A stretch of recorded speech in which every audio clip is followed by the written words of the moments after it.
स्वागत आप सभी का ब्रेकिंग न्यूज चैनल में एक बार फिर से। तो आइए जानते हैं देश दुनिया की तमाम बड़ी खबरों को। पर उससे पहले आपसे निवेदन है कि आप इस वीडियो को लाइक कर दें, शेयर कर दें ताकि हमारा हौसला बढ़ता रहे।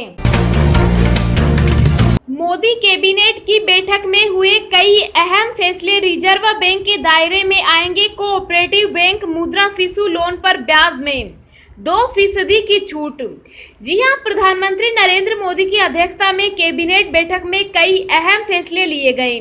सूचना और प्रसारण मंत्री प्रकाश जावड़ेकर ने इन फैसलों के बारे में जानकारी देते हुए कहा कि बैंकिंग सेक्टर को लेकर सरकार ने बड़ा कदम उठाया है। मोदी कैबिनेट ने अध्यादेश के जरिए सभी 1540 कोऑपरेटिव और मल्टी स्टेट कोऑपरेटिव बैंकों को रिजर्व बैंक के दायरे में लाने का निर्णय किया है। इससे 8 करोड़ 60 लाख खाता धारकों की जमा राशि सुरक्षित होगी। इसके साथ ही मुद्रा शिशु लोन में ब्याज पर 2% छूट की घोषणा की गई है। इन दो फैसलों से करीब 18 करोड़ लोगों को फायदा होगा। रिजर्व बैंक के तहत कोऑपरेटिव बैंक। जावड़ेकर ने कहा कि देश में 1482 अर्बन कोऑपरेटिव बैंक और हैं 58 मल्टी स्टेट कोऑपरेटिव बैंक हैं। इनको लेकर आज अध्यादेश लाया गया है कि ये सभी बैंक रिजर्व बैंक के सुपरविजन में आ जाएंगे। सभी बैंकिंग नियम इन कोऑपरेटिव बैंकों पर लागू होगा। इसका फायदा होगा कि जमाकर्ता को भरोसा मिलेगा कि उनका पैसा सुरक्षित है। 8 करोड़ 60 लाख खाता धारक हैं इन 1540 बैंकों में और 4 लाख करोड़ 84 लाख रुपए जमा हैं। मुद्रा लोन योजना में ब्याज में छूट। जावड़ेकर ने कहा कि मुद्रा लोन योजना के तहत शिशु मुद्रा लोन लेने वाले 9 करोड़ 37 लाख लोगों को ब्याज में 2% की छूट मिलेगी।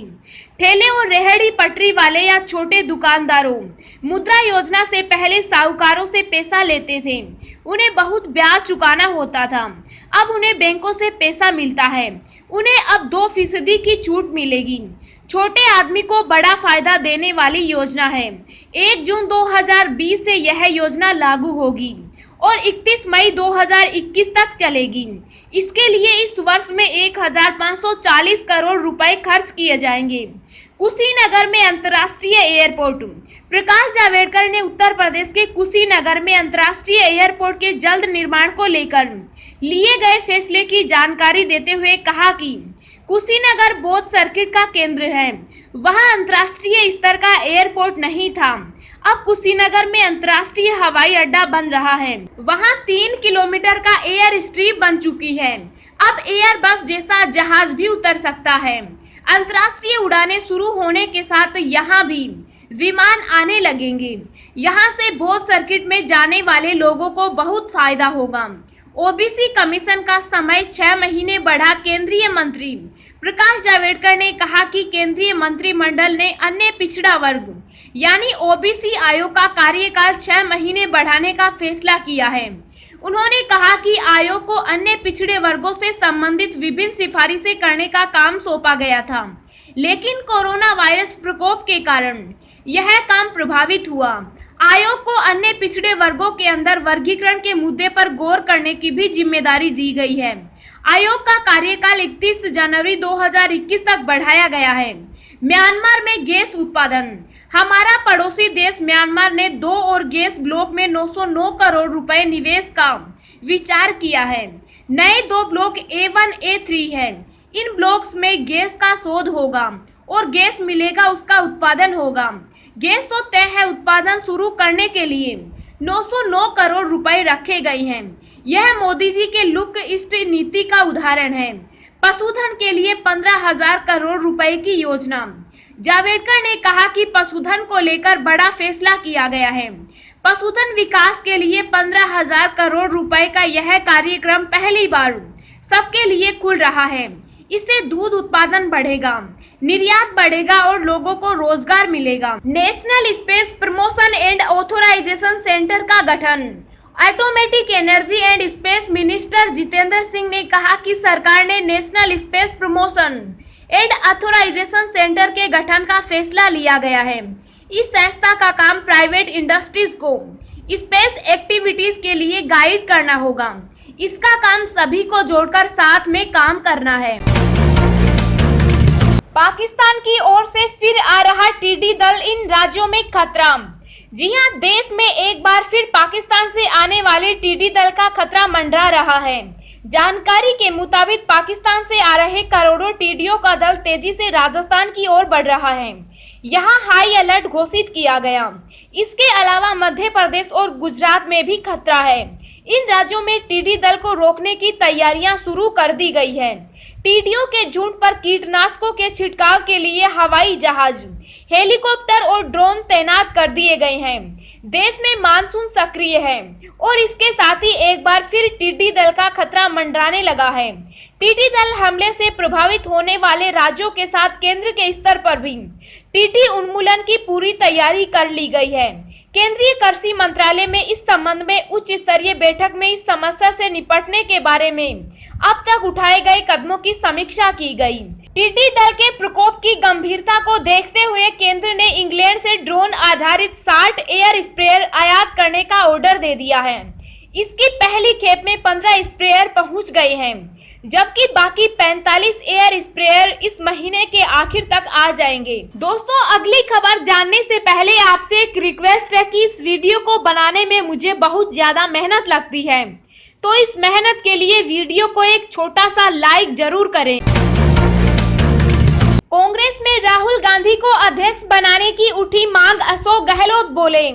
जी हां, कांग्रेस की सर्वोच्च नीति निर्धारण इकाई कांग्रेस कार्य समिति यानी CWC की बैठक में राजस्थान के मुख्यमंत्री अशोक गहलोत ने राहुल गांधी को फिर से पार्टी अध्यक्ष की जिम्मेदारी सौंपने की मांग की, जिसका कई नेताओं ने समर्थन किया।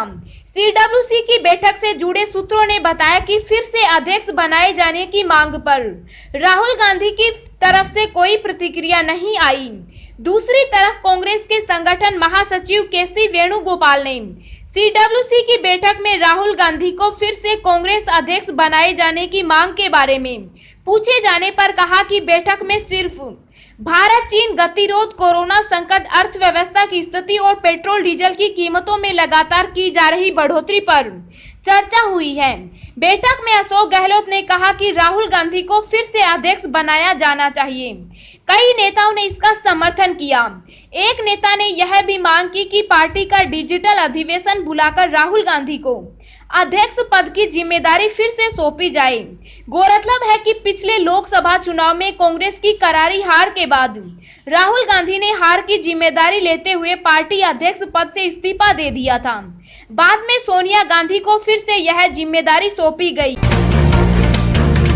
अब केंद्र सरकार ने सामान्य ट्रेनों को लेकर किया ये बड़ा फैसला। जी हां, प्रधानमंत्री नरेंद्र मोदी इस बात के पहले ही संकेत दे चुके हैं कि देश में अब लॉकडाउन की पाबंदियों को दोबारा नहीं लगाया जाएगा।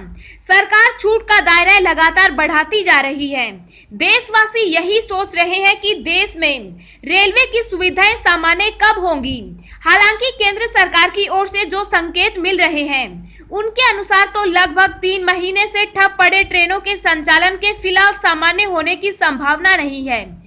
खबरों के अनुसार रेलवे मंत्रालय ने 14 अप्रैल को या उससे पहले बुक किए गए सभी टिकटों को रद्द करने और टिकटों का पूरा रिफंड जनरेट करने का निर्णय लिया है। इसके तहत सभी जोन को एक सर्कुलर भी जारी कर दिया गया है। इसी कारण अब ये माना जा रहा है कि जुलाई के महीने में भी सामान्य ट्रेनों का संचालन नहीं हो सकेगा। केंद्र सरकार के इस फैसले के बाद रेलवे ने 14 अप्रैल को या उससे पहले बुक किए गए सभी नियमित समय सारणी वाली ट्रेनों के रेल टिकटों को कैंसिल कर दिया है। देश में कोरोना संक्रमित मरीजों का आंकड़ा 4,76,170 के पार, अब तक 15,478 की मौत। जी हां, देश और दुनिया में कोरोना के केस लगातार बढ़ते ही जा रहे हैं। ताजा आंकड़ों के मुताबिक देश में अब तक 4,76,170 संक्रमण के मामले सामने आ चुके हैं और एक्टिव केस 1,88,584 हैं, जिसमें से अभी तक 15,478 लोग अपनी जान गंवा चुके। वहीं इसके बीच अच्छी खबर ये भी है कि अब तक 2,81,255 संक्रमित मरीज ठीक भी हो चुके। दुनिया भर में कोरोना वायरस की वजह से कुल 4,85,438 लोगों की जान जा चुकी है, जबकि वायरस से संक्रमित लोगों की संख्या 94,46,000 923 हो गई है। इनमें एक्टिव केस 38,57,932 हैं और खुशी की बात यह है कि अब तक 51,28,561 लोग ठीक हो चुके हैं। सिसोदिया बोले, एलजी के आदेश से अफरा तफरी, गृह मंत्री बंद करवाए नई व्यवस्था। जी हां, कोरोना संकट के बीच दिल्ली के उपराज्यपाल अनिल बैजल और केजरीवाल सरकार फिर आमने सामने आई है। इस बार मामला कोरोना के मरीजों के होम क्वारंटीन का है। डिप्टी सीएम मनीष सिसोदिया ने कहा कि एलजी साहब के आदेश की वजह से एम्बुलेंस का सिस्टम दबाव में है, बसों में लोगों को बैठाकर ले जाना पड़ रहा है। डिप्टी सीएम मनीष सिसोदिया ने कहा कि दिल्ली में अफरा तफरी मच गई है। कोरोना पॉजिटिव पाए जाने वाला व्यक्ति या तो घर रहना चाहता है या हॉस्पिटल जाना चाहता है, लेकिन एलजी साहब की आदेश की वजह से हर कोई घर ही रहना चाहता है, कोई हॉस्पिटल या क्वारंटीन सेंटर नहीं जाना चाहता। उपराज्यपाल अनिल बैजल और गृह मंत्री अमित शाह को लिखी चिट्ठी का जिक्र करते हुए डिप्टी सीएम मनीष सिसोदिया ने कहा कि मैंने गृह मंत्री अमित शाह को भी चिट्ठी लिखी है कि आप दिल्ली में खुद काम देख रहे हैं और सकारात्मक रूप से काम कर रहे हैं। अमित शाह जी से कहा कि इसको बंद करवाएं। डिप्टी सीएम मनीष सिसोदिया ने कहा कि आज दो मॉडल हैं, एक अमित शाह जी का मॉडल जिसमें सभी पॉजिटिव लोगों को कोविड केयर सेंटर जाना है, दूसरा केजरीवाल जी का मॉडल है जिसमें मेडिकल टीम घर पर आती है और देखती है कि क्वारंटीन सेंटर जाने की जरूरत है या फिर होम आइसोलेशन से काम चल जाएगा। डिप्टी सीएम मनीष सिसोदिया ने कहा कि हमको यह व्यवस्था लागू करनी चाहिए जिसमें लोगों को कम से कम समस्या हो। पिछले 4 से 5 दिनों में लोग दुखी हो रहे हैं क्योंकि को क्वारंटीन सेंटर में जांच के लिए भेजा जा रहा है। अमित शाह जी ने पहले भी एलजी साहब का 5 दिन अनिवार्य क्वारंटीन वाला आदेश वापस करवाया था। सीएम योगी फिर बनाने जा रहे रिकॉर्ड, 26 जून को एक साथ 1 करोड़ लोगों को देंगे रोजगार। जी हां, लॉकडाउन में महानगरों से बड़ी संख्या में प्रवासी मजदूर उत्तर प्रदेश लौट आए हैं। घर वापस आने के बाद अब उनके सामने रोजी रोटी का संकट खड़ा हो गया। बेरोजगार को राहत देने के लिए उत्तर प्रदेश में योगी सरकार ने प्लान तैयार कर लिया है, जिसके तहत 26 जून को एक साथ 1 करोड़ लोगों को रोजगार दिया जाएगा। यूपी सरकार का ये रोजगार कार्यक्रम पीएम मोदी की उपस्थिति में होगा। लॉकडाउन के बाद ये पहला मौका होगा जब पीएम मोदी किसी राज्य स्तरीय कार्यक्रम में हिस्सा लेंगे। प्राइवेट कंपनियों में भी मिलेगा रोजगार। मुख्यमंत्री योगी आदित्यनाथ ने अधिकारियों के साथ इस संबंध में एक बैठक की। सरकार के प्लान के मुताबिक 50% लोगों को महात्मा गांधी राष्ट्रीय ग्रामीण रोजगार गारंटी योजना यानी मनरेगा के तहत काम दिया जाएगा, जबकि बाकी को उद्योग, प्राइवेट कंपनी और प्रतिष्ठानों में नौकरी दी जाएगी। निजी कंपनी नरेडो ने 1 लाख लोगों को नौकरी देने का वादा किया योगी सरकार से किया है। पिछले महीने नरेडो ने सरकार के साथ इसको लेकर एक समझौता भी किया था। लॉकडाउन के बाद इतने बड़े पैमाने पर लोगों को रोजगार देने वाला उत्तर प्रदेश पहला राज्य बनेगा। पतंजलि ऑर्डर मी ऐप, इस ऐप से होगी कोरोना की दवाई की होम डिलीवरी। जी हां, योग गुरु बाबा रामदेव की कंपनी पतंजलि आयुर्वेद ने कोरोना की दवा पेश की है। पतंजलि आयुर्वेद ने दिव्य कोरोनिल नाम से कोरोना की दवा बाजार में उतारी है। इसके अलावा एक कोरोना किट भी पेश की गई है जो कि 3 दवाओं का पैक है। कोरोना की दवा दिव्य कोरोनिल के साथ बाबा रामदेव ने ऑर्डर मी नाम से एक मोबाइल ऐप लॉन्च करने की घोषणा की है, जिसकी मदद से लोग घर बैठे कोरोना की दवा मंगा सकते हैं। ऑर्डर मी ऐप की लॉन्चिंग अगले सप्ताह होगी। कोरोना की दवा के अलावा आप इस ऐप से पतंजलि आयुर्वेद की अन्य दवाई भी घर बैठे मंगवा सकते हैं। यह ऐप एंड्रॉइड और iOS दोनों यूजर्स के लिए लॉन्च होगा। कोरोना की दवा की लॉन्चिंग के मौके पर बाबा रामदेव और पतंजलि के सीईओ बालकृष्ण ने इस दवा के क्लिनिकल ट्रायल के नतीजे सामने रखे।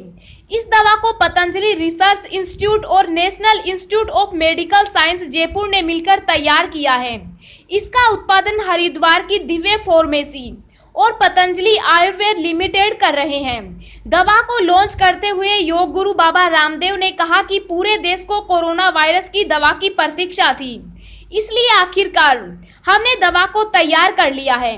उन्होंने बताया कि इस दवा का परीक्षण 280 रोगियों पर किया गया है और सभी रोगी स्वस्थ हो चुके हैं। बाबा रामदेव ने बताया कि इस दवा का सेवन करने के बाद किसी भी रोगी को कोई परेशानी नहीं होगी और न ही किसी की मौत हुई। अब हम आपको अगले 24 घंटों के संभावित मौसम पूर्वानुमान के बारे में बता रहे हैं। अगले 24 घंटों के दौरान सिक्किम, उप हिमालय, पश्चिम बंगाल, असम, मेघालय, अरुणाचल प्रदेश, नागालैंड, उत्तर प्रदेश, उत्तर पूर्वी राजस्थान, मध्य प्रदेश के कुछ हिस्सों और लक्षद्वीप में हल्की से मध्यम बारिश के साथ कुछ स्थानों पर भारी बारिश होने के आसार हैं। तटीय कर्नाटक, केरल, तमिलनाडु, कोंकण और गोवा के कुछ हिस्सों में, छत्तीसगढ़, उत्तराखंड, हिमाचल प्रदेश, जम्मू कश्मीर, गिलगित बाल्टिस्तान, मुजफ्फराबाद, हरियाणा और पंजाब के उत्तरी भागों और उत्तरी तटीय भागों, आंध्र प्रदेश तथा ओडिशा के कुछ स्थानों पर हल्की से मध्यम बारिश जारी रहने की संभावना है। गंगीय पश्चिम बंगाल, झारखंड, दिल्ली, आंतरिक महाराष्ट्र और तेलंगाना में कहीं-कहीं हल्की बारिश होने की संभावना है।